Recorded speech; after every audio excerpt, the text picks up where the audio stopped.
Perjuangan seorang ibu yang dampingi anak melamar kerja, rela menunggu hingga 9 jam.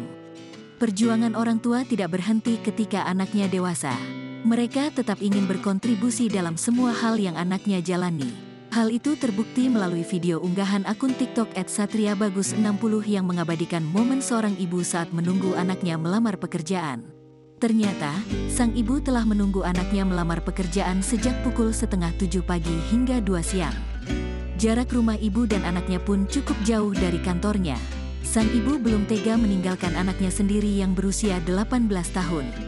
Itulah mengapa ia rela menunggu hingga anaknya selesai melamar pekerjaan. Hingga pukul 3 sore, anaknya belum selesai proses melamar pekerjaan.